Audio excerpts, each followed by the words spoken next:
Welcome back. This is the episode number 2.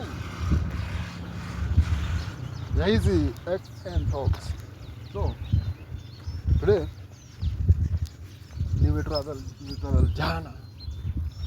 Leo niko in this county, Meru County, and doing some strolls around there. Has made me realize a very important.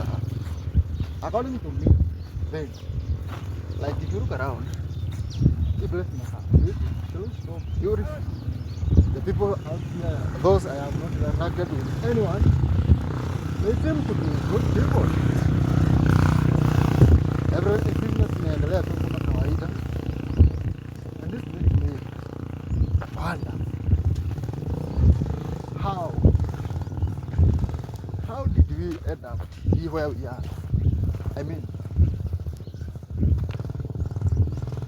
kama wasi wote si miraa inatoka hii area. That's right. Na nani unalima hiyo miraa? Who farms the miraa? These people, these exact people. So, but miraa is powerful because it's a very valuable cash crop. Can we call is it cash crop, or is it a drug, or is it food? Anyway, the way you call it. Now, Meru people have miraa. Miraa have value. Value have money. Right? Right. Turudi nyuma. There's the farmer, there is the broker, and there is the value. You see? So the distance is between just the farmer and the value. You see? The farmer and the value, but there's a broker here in the middle. The farmer does all the work, toils a lot, gets very tired, and they get nothing out of their hard work. Now comes the broker. The broker comes here, takes at his price, the way he wants it. He says the market control, whatever. Nice. They take it at a very cheap price as a broker. Then the brokers don't do anything. They don't add any value. Then they go and they take this to the wholesalers or to the other people who control all of these markets. Now, farmer and value, it's just the broker in the middle, right? But how gullible are we that just a single person is the one blocking you from whatever you are doing to the value you want to get? You see, because you have the product and there's the value, but now you must go through a broker, then the broker must then go to the value. Now, here comes my idea. You don't need the broker. What is he for? They are good for a lot of things, but there's a place where we don't need the brokers, man. Like, we are producing goods, not even, that's about $1 million, maybe $1 million on a month. Or $1 million on a year, and you still need a broker. The broker comes in there, takes like 50% of the money.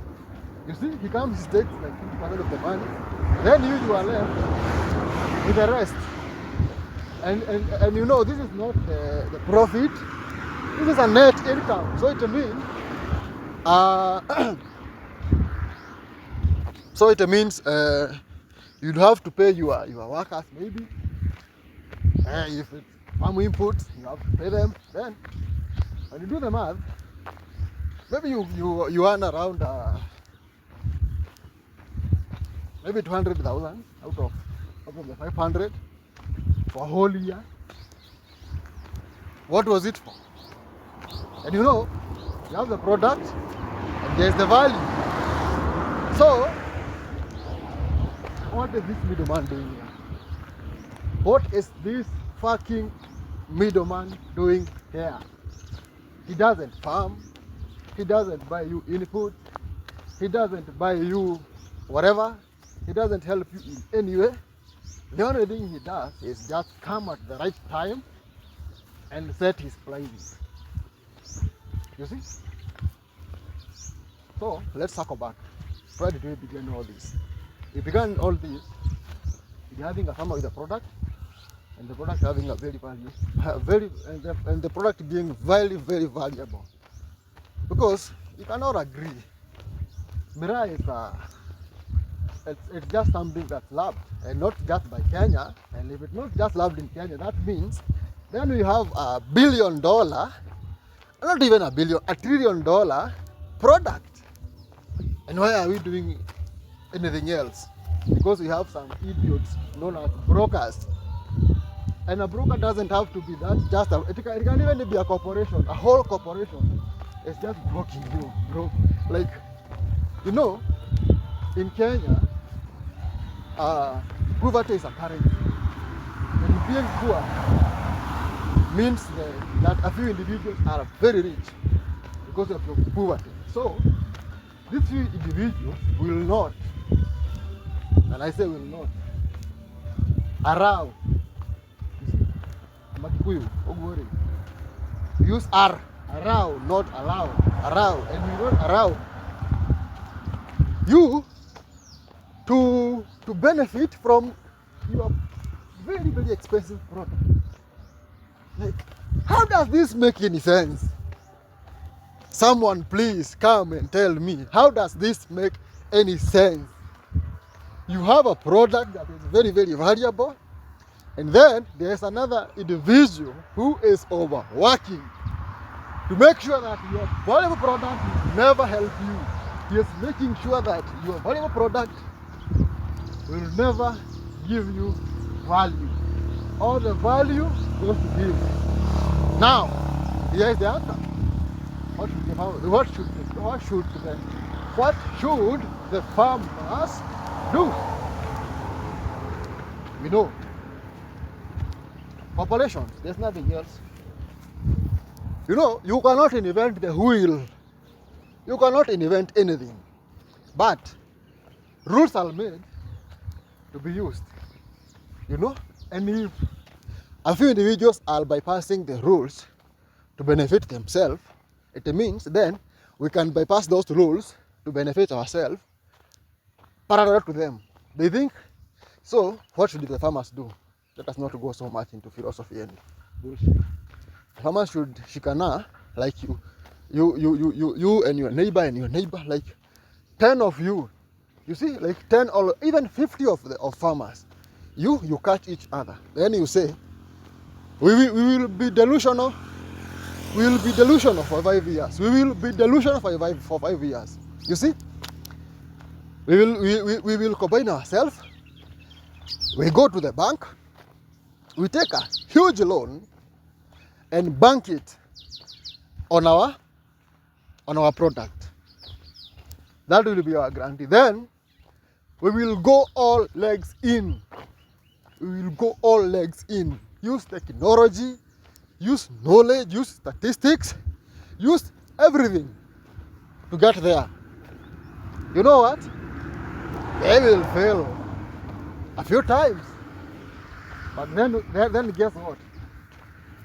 Look around Kenya. You know, I am a very oblivious person. I don't know a lot of things, but I know a few. You can look at Deramea there. I think it is in Naivasha. That farm has survived. I don't know how, but they are still operating. Let us go Thika, Del Monte. That farm has survived. I don't know how, but it is a farm. So, Meru farmers, I have a call for you. Mushikane, and then we value add your miras.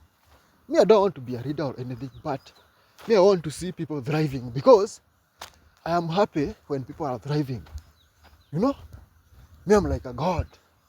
You know, gods, they don't have, they have everything. So they don't have the urgency or the need for something. So me, I'm not in need to be anything about miraa. I just want to see it succeed. That is my happiness. Together, when I come here, so that when I come here, I see beautiful homes, I see beautiful cars, I see beautiful things. Because as humans, how are we born here to come and suffer? That makes no sense. We're not here to come and suffer. We should even have robots doing everything, driving us around. Like, my work is just to exercise, to keep myself fit and beautiful and handsome. The rest is taken care of, because we are not animals. We are conscious. We are more than that. So being more than that means we can do just more than the poverty that is a currency in Kenya. Huh? Those are just my 2 cents of thought. Adios.